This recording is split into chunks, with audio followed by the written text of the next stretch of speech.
Chainsaw, जिसे हम हिंदी में आरी मशीन भी कहते हैं। ये चेनसॉ बड़ी ही काम की चीज है जो बड़ी आसानी से लकड़ियां काट देती है। ये जिस किसी के हाथ में होती है उसे इसकी क्षमता का एहसास हो जाता है, मगर कुछ हैवान इसे अपनी हैवानियत के लिए इस्तेमाल करते हैं। ये कहानी है कुलस्मी गांव की, जो शिमोली पहाड़ के बगल में एक छोटा सा गांव था।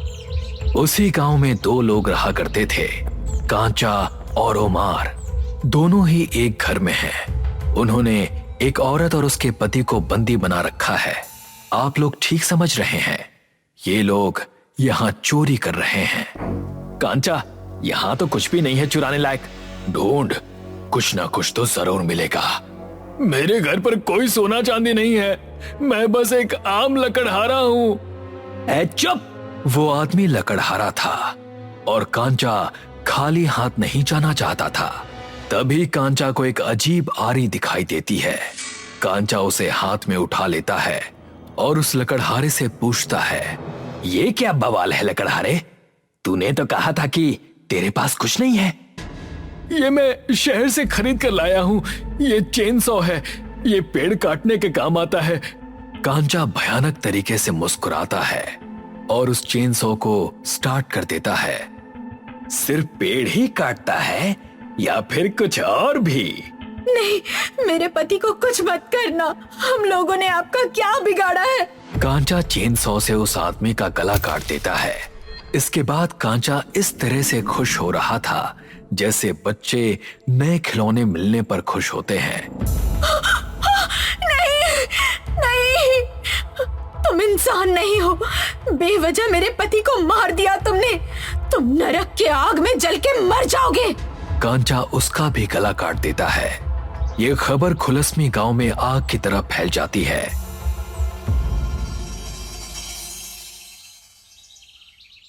प्रधान के कानों में यह खबर पहुंच जाती है कि एक लकड़हारे की हत्या कांचा और उमार ने की है।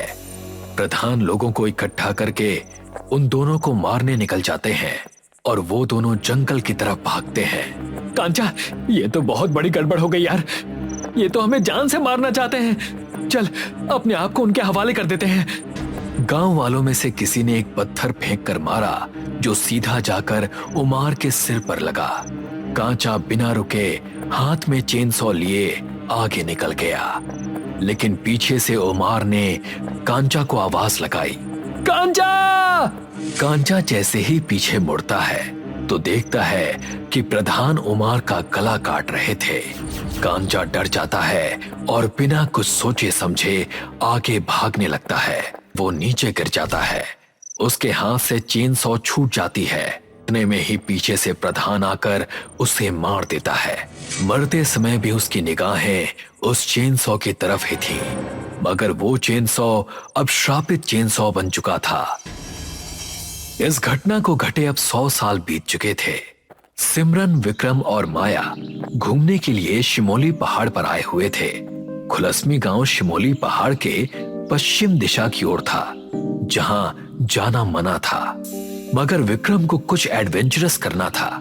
इसीलिए दोनों उसकी बात सुनकर कुलस्मी गांव के गेट पर आ जाते हैं, जहां गेट पर नो एंट्री का बोर्ड लगा हुआ था। नो एंट्री का साइन देखकर माया विक्रम से कहती है, आर यू श्योर कि हमें अंदर जाना चाहिए? मुझे नहीं लगता कुछ होगा यहाँ पर, मगर ये गांव की कई सारी डरावनी कहानियां मैंने सुनी हैं, तो चलो जाकर देख कर आते हैं। डर मत माया, मैं हूं ना साथ में। मैं तुम दोनों को कुछ नहीं होने दूंगा। तीनों मिलकर कुलस्मी गांव में प्रवेश करते हैं। अंदर घुसते ही उन्हें वहां पर एक बूढ़ी औरत मिलती है, जो उनसे कहती है, कहाँ से आए हो तुम लोग और यहाँ क्या कर रहे हो? मौत से डरो, नहीं तो चेनसॉ तुम्हारा गला काट देगा। ए बुढ़िया, अगर अंदर आना मना है तो तू यहाँ क्या कर रही है? मुझे तो लगता है कि इसने ही गेट पर वो नो एंट्री का साइन लगाया है। माया, ढंग से बात करो, कुछ भी हो ये एक बुजुर्ग औरत है। वो बूढ़ी औरत हंसना शुरू कर देती है और उनसे कहती है, जाओ जाओ अंदर और देख लो उसे अपनी आंखों से। आप किसकी बात कर रही हैं? अरे जाने दे, ये बुढ़िया सेठिया गई है। चलो हम अंदर जाकर देखते हैं। तीनों दोस्त अंदर जाने लगते हैं। गांव बहुत बड़ा था, मगर वहां पर एक भी व्यक्ति नहीं रहता था और ये बात तीनों को बहुत अजीब लग रही थी। तीनों गांव के अंदर चले जा रहे थे।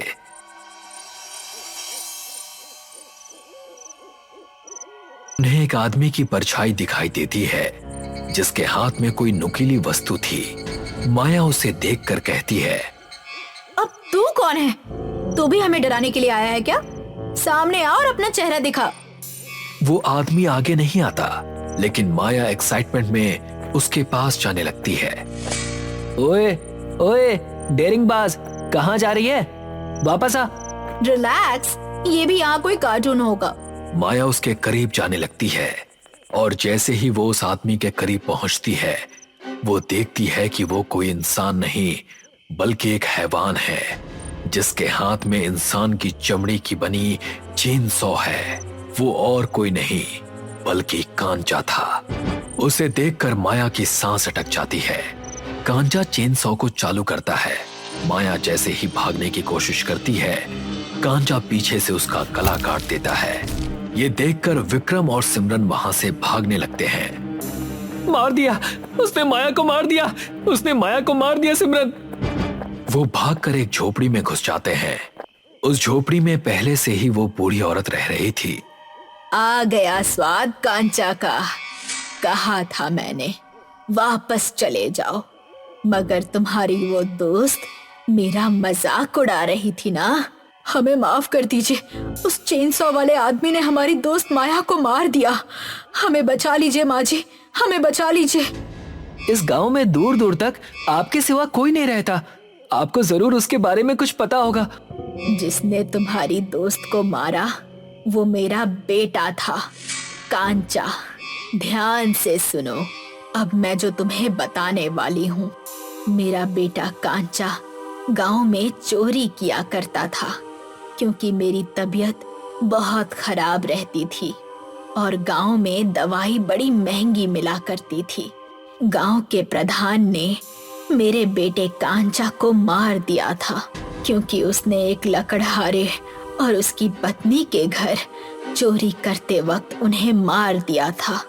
प्रधान ने उसे मारा क्योंकि वो उसका भागी था, मगर उसको मारने के बाद प्रधान और गांव वाले मेरे घर आ गए मुझे मारने के लिए। प्रधान ने मुझे मारना चाहा, तभी मैंने चीखकर अपने बेटे का नाम पुकारा।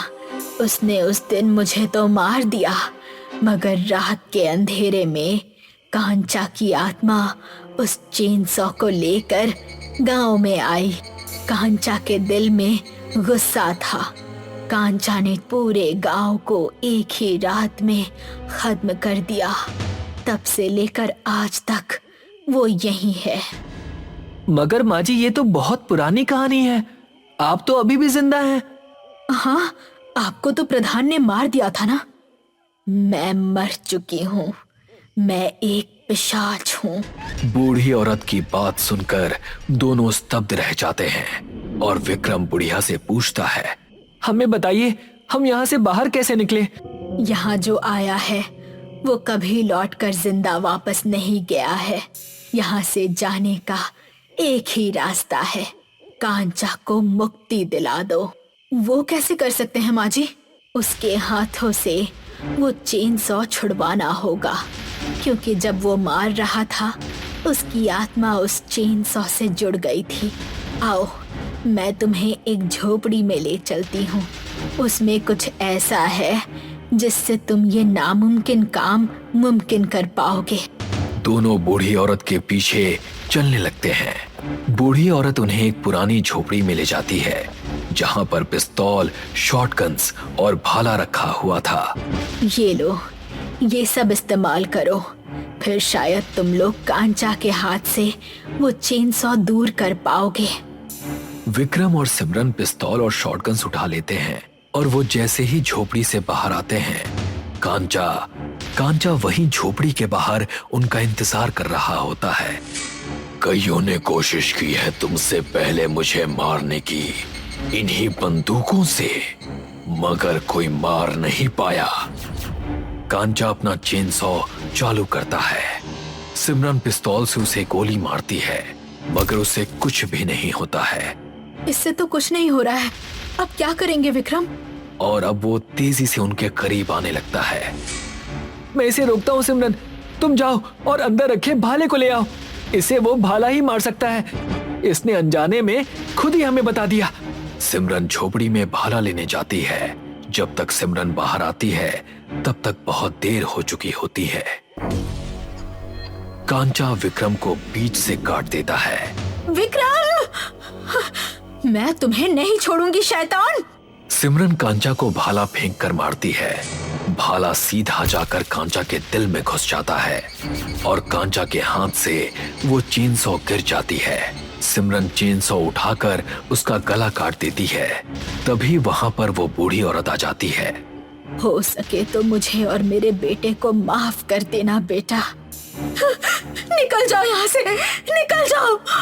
बुढ़िया भाप की तरह गायब हो जाती है। उस दिन एक साथ सिमरन ने 2 दोस्त खो दिए थे। शाम के 6 बज चुके थे। ठंडी हवाओं ने अपना जोर तेज कर लिया था। चारों ओर कोहरा फैलने लगा था। उस पहाड़ी के कच्चे रास्ते में एक लग्जरी कार आकर खड़ी हुई थी। कार के अंदर रीमा और अर्जुन बैठे हुए थे और बाहर अक्षय कार के बोनट को खोलकर काफी देर से उसे देख रहा था। रीमा ने गुस्से में अक्षय की ओर देखकर कहा, आखिर प्रॉब्लम क्या हो गई है कार में अक्षय? पिछले 1 घंटे से तुम सिर्फ कार को देख रहे हो। पता नहीं रीमा, मुझे तो कोई खराबी नजर नहीं आ रही। समझ में नहीं आ रहा कि ये कार अचानक बंद कैसे हो गई। मैंने तो तुझे पहले ही मना किया था कि इस खटारा कार को लेकर मत आ। जिसे तू खटारा बोल रहा है ना, उसे मैंने पिछले महीने 50 लाख रुपए में खरीदा है। हाँ, लेकिन ये फिलहाल तो 50 मीटर आगे चलने की भी हालत में नहीं दिख रही। भला ऐसी लग्जरी कार का क्या फायदा? मुझे नहीं लगता यहाँ पर किसी भी कंपनी के मोबाइल के टावर लगे हुए हैं, क्योंकि मोबाइल में नेटवर्क नहीं है। अब जब नेटवर्क ही नहीं है तो हम नकुल को फोन कैसे करें? वो तो हम सबका इंतजार कर रहा होगा ना। उन दोनों की बात पर अक्षय झुंझलाते हुए बोला, आखिर नकुल को सलाह किसने दी कि इस पहाड़ी इलाके में अपनी वेडिंग एनिवर्सरी मनाए, जिसका रास्ता इस पहाड़ी के कच्चे रास्ते से होकर जाता है? अक्षय, मुझे लगता है अब इन बातों का कोई फायदा नहीं है। 10 किलोमीटर का रास्ता नकुल ने कच्चा ही बताया था। चारों ओर कोहरा फैलने लगा है, ठंड बढ़ती जा रही है।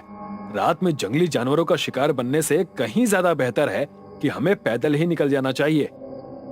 अर्जुन की बात सही है अक्षय, हमें पैदल ही जाना पड़ेगा और वहाँ जाकर नकुल से बोल देंगे कि मैकेनिक को भेजकर इस कार को रिपेयर करवा दे। अक्षय को अपने दोस्तों की बातें सही लगी। उसने देखा कि ठंड वाकई बढ़ती ही जा रही थी और चारों ओर धुंध भी फैलती जा रही थी। जंगली जानवरों की आवाजें अब उन सबके कानों में टकराने लगी थी।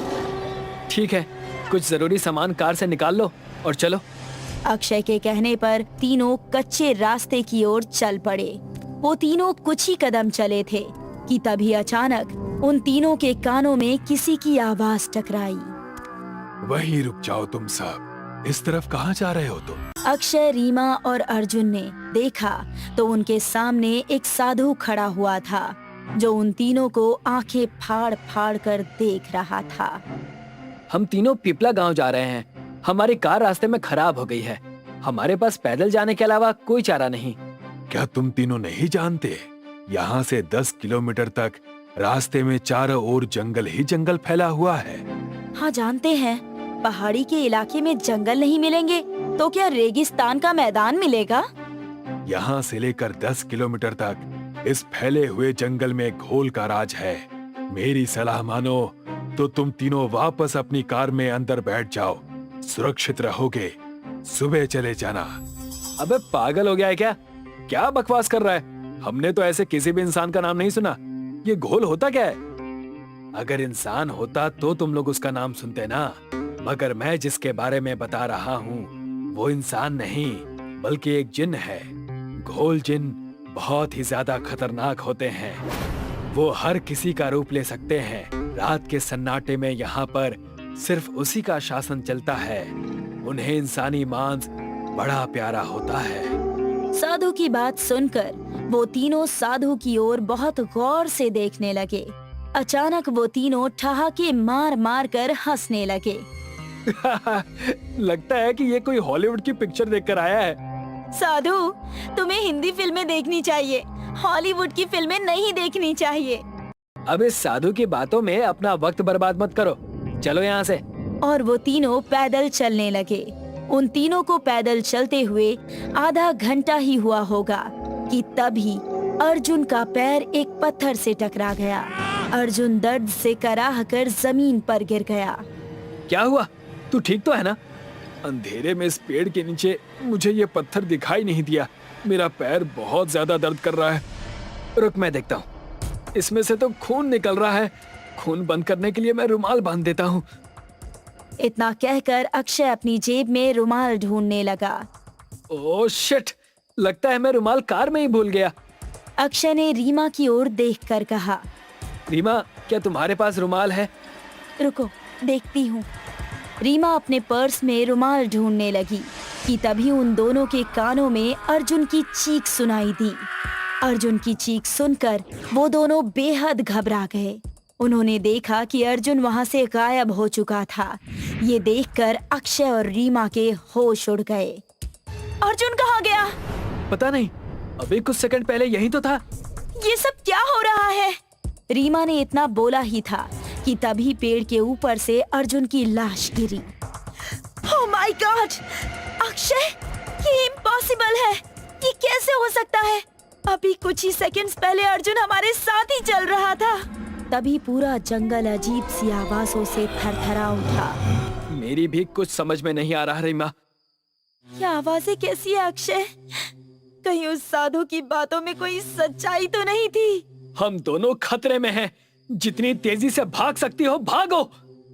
इतना कहकर रीमा और अक्षय वहां से भागने लगे, मगर वो घूम घूम कर फिर से उसी पेड़ के पास अर्जुन की लाश के पास पहुंच जाते थे। ये क्या हो रहा है अक्षय? हम घूमकर फिर उसी जगह पर आ जा रहे हैं। समझ में नहीं आ रहा रीमा, ये जंगल तो भूल भुलैया बन गया है। एक बार फिर से कोशिश करते हैं। इतना कहकर वो दोनों फिर से वहां से भागने लगे, मगर फिर दोबारा उसी पेड़ के पास आकर खड़े हो गए। मगर इस बार अर्जुन की लाश गायब थी। अर्जुन की लाश कहाँ गई? रीमा ने इतना कहा ही था कि तभी उन दोनों के कानों में अर्जुन की आवाज टकराई। मैं यहाँ बैठा हूँ, तुम दोनों कहाँ गए थे? मेरे पैरों में कितनी तकलीफ है। रीमा अर्जुन को देख रही थी और अक्षय की आंखें फटी की फटी रह गई, मगर उसका चेहरा बेहद भयानक था। तभी अचानक वो उठ खड़ा हुआ। तुम दोनों इस जंगल से बाहर नहीं निकल सकते।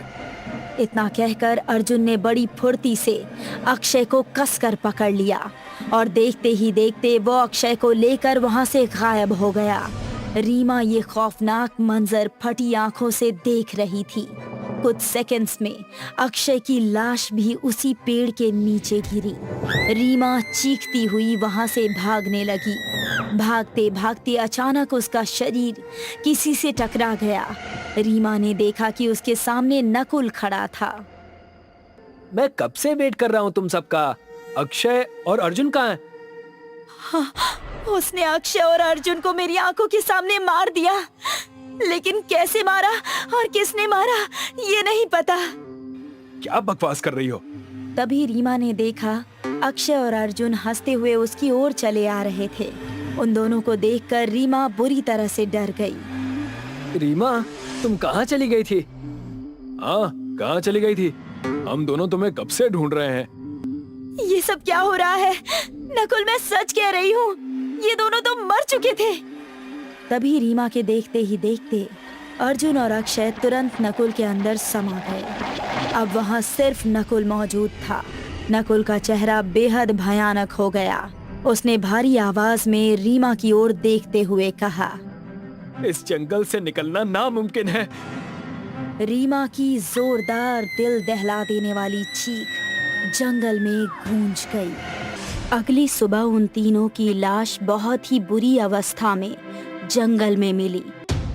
सुबह का समय था। छोटे लाल तालाब की ओर से दौड़ा चला आ रहा था। छोटे लाल ने हरिया के घर के नजदीक पहुंचकर चिल्लाते हुए कहा, अरे ओ हरिया, कहाँ मर गया, तालाब में एक लाश तैर रही है। ये सुनते ही हरिया अपने घर से तुरंत निकलकर बाहर आ गया। क्या कह रहे हो भैया? तनिक ध्यान से देखते, कोई लाश वाश नहीं होगी। हरिया की पत्नी घर के द्वार से सब सुन रही थी। अरे हरिया, वो लाश ही है। मेरी तो देखते ही जान निकल गई थी। विश्वास ना हो रहा हो तो खुद चलकर देख लो। चलो भैया। हरिया और छोटे लाल तालाब के पास पहुंच गए। तभी वहां गांव के अन्य लोग भी पहुंच गए। सबने मिलकर देखा तो तालाब में कहीं भी लाश नहीं थी। वहां पर गांव का मुखिया भी आया था। मुखिया ने छोटे लाल को बुलाकर उसके कान में कहा, तुझे जरूर कोई वहम हुआ होगा छोटे लाल, वहां कोई लाश नहीं है। लगता है तेरे दिमाग में वो घटना अभी भी बसी हुई है। उस घटना को भूल जा। छोटे लाल ने मुखिया की बात पर हाँ में सर हिला दिया। मुखिया ने इतना कहा ही था कि अचानक आसमान में काली घटा छा गई और देखते ही देखते बहुत तेज बारिश होने लगी। अरे छोटे लाल सही कह रहा था, वो देखो तालाब के किनारे पेड़ के पास एक औरत की लाश पड़ी हुई है। जैसे ही उस व्यक्ति की बात मुखिया ने सुनी, मुखिया ने चिल्लाकर कहा, कहाँ है लाश? अरे वो देखो, पानी के बहाव में पेड़ पर आकर अटक गई है। जैसे ही मुखिया की नजर तालाब के किनारे पेड़ पर पड़ी तो उसने देखा वहां पर एक औरत की लाश पड़ी हुई थी। मगर अचानक उस लाश का चेहरा बदल गया। मुखिया अंदर तक कांप गया और देखते ही देखते कुछ ही देर में सभी गांव वालों की आंखों में दहशत दिखने लगी, क्योंकि जो भी व्यक्ति उस लाश को देख रहा था तो उसे देखते ही उन लोगों को अपने सगे संबंधियों के चेहरे नजर आ रहे थे। मुखिया और सभी गांव वाले डर से वहां से चले गए। आधी रात का वक्त था। छोटेलाल उसी लाश के बारे में सोचता हुआ लेटा ही था कि अचानक उसके माथे के ऊपर पानी की बूंदें टपकने लगी। अचानक उसके नथुनों में किसी सड़ी हुई लाश की गंध टकराई। जैसे ही उसकी नजर छत पर गई, उसने देखा कमरे की छत पर एक औरत छिपकली की तरह चिपकी हुई थी। छोटे लाल की चीख सन्नाटे को चीर गई। दूसरे ही दिन छोटे लाल की लाश तालाब में तैरती हुई मिली। सब गांव वाले छोटे लाल की लाश को दहशत से देख रहे थे। छोटे लाल की पत्नी गुंजा रो रो कर कह रही थी, हाय रे, मैं विधवा हो गई। अब मेरे बच्चों का क्या होगा? कल ही तो अपने बच्चों को लेकर इनसे पूछकर मैं मायके गई थी। पुलिस वाले छोटे लाल की लाश तालाब से निकाल चुके थे। थानेदार ने गांव के मुखिया को बुलाकर कहा, मुझे खबर लगी, कल छोटे लाल ने इसी तालाब में एक लाश देखी थी। जी साहब, हम सब ने देखी थी। तो तुमने पुलिस को खबर क्यों नहीं दी? तुम तो इस गांव के मुखिया हो। क्योंकि वो लाश बड़ी अजीब थी थानेदार साहब। जो भी उस लाश को देख रहा था उसे उसमें अपने सगे संबंधी नजर आ रहे थे। बकवास मत करो। छोटे लाल की लाश को देखकर ऐसा लगता है जैसे कि इसको मारा कहीं और गया है और मारकर इसकी लाश तालाब में फेंक दी गई है।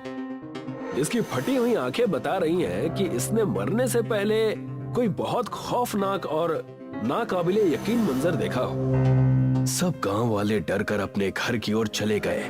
दूसरे दिन फिर उसी तालाब में गांव के एक और व्यक्ति की लाश मिली और उसकी भी आंखें फटी हुई थी।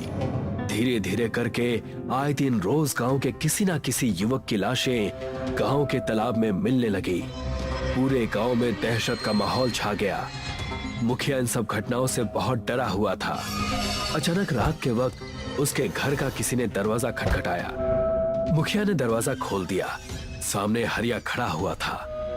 हरिया, इतनी रात को यहाँ कैसे? डर लग रहा था मुझे मुखिया जी, मैंने भी अपना परिवार दूसरे गांव भेज दिया है। मेरी समझ में नहीं आ रहा है कि गांव के लोगों की हत्या कर कौन रहा है, और जितने लोगों की हत्याएं हुई हैं, वो सब मर्द थे। हत्याएं उसी दिन से हो रही है मुखिया जी, जिस दिन से मुझे तो लग रहा है कि ये सब वही कर रही है। बकवास मत कर हरिया, इससे आगे कुछ मत बोलना। गांव वालों ने कल एक तांत्रिक बाबा को भी बुलाया है। क्या आज रात मैं आपके घर पर सो जाऊं? ठीक है, मैंने भी अपनी पत्नी और बच्चों को गांव से बाहर भेज दिया है और मैं भी घर पर अकेला ही हूँ।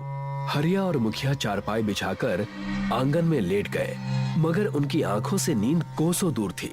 अचानक मुखिया के सर पर ऊपर से पानी की बूंदें टपकने लगी। मुखिया उठ गया और उसने हरिया की ओर देखकर कहा, हरिया, ये पानी कहाँ से आ रहा है? पानी तो मेरे ऊपर भी बहुत देर से टपक रहा है मुखिया जी, पर मैंने डर की वजह से आपको नहीं बताया। कि अचानक उन दोनों के नथनों में बदबू टकराई। दोनों की निगाह सामने आंगन की दीवार की ओर पड़ी। उनके सामने एक बेहद खौफनाक चेहरे वाली औरत खड़ी थी। उस औरत का चेहरा सड़ चुका था और उसके शरीर पर से पानी की बूंदें टपक रही थी। ऐसा लग रहा था जैसे कि वो अभी अभी तालाब से उठकर आई हो। उसकी आंखें आग की तरह लाल थी। मुखिया और हरिया को देखकर यकीन नहीं हुआ। तुम ये कैसे हो सकता है? तभी वो औरत वहशी तरीके से हंसने लगी और उसकी गर्दन उसके शरीर से उखाड़ दी। ये देखकर हरिया की चीख निकल गई। अचानक उस औरत ने हरिया के साथ भी वही किया जो उसने मुखिया के साथ किया था। दूसरे दिन मुखिया और हरिया की लाश गांव के तालाब में मिली। मुखिया और हरिया का धड़ तालाब में मिला था और उनका सर तालाब के पेड़ पर लटक रहा था। हरिया और मुखिया की लाश को देखकर सभी गांव वाले कांप गए। तभी गांव में वो तांत्रिक आ गया।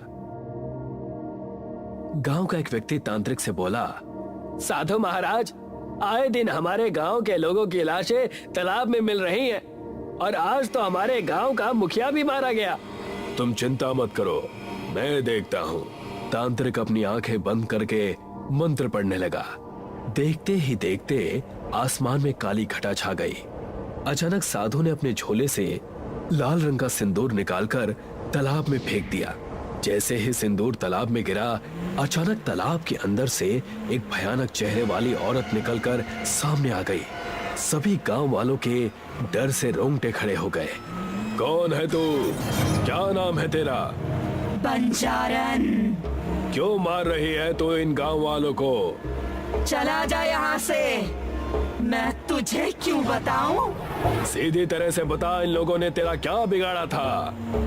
मैं एक बंजारन थी और इसी गांव में रहती थी।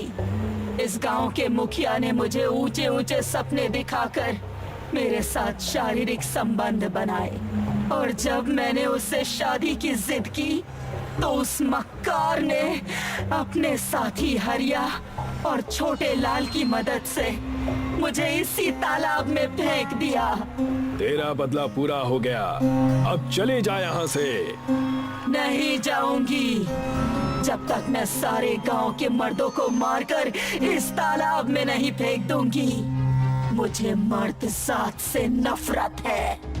तांत्रिक की आंखों में क्रोध झलकने लगा। उसने अपनी झोली से एक मटकी निकाली और मंत्र पढ़कर जैसे ही उस मटकी की ओर फूंके, अचानक बंजारन की आत्मा बुरी तरह चीखने लगी और धुआं बन के मटकी के अंदर चली गई।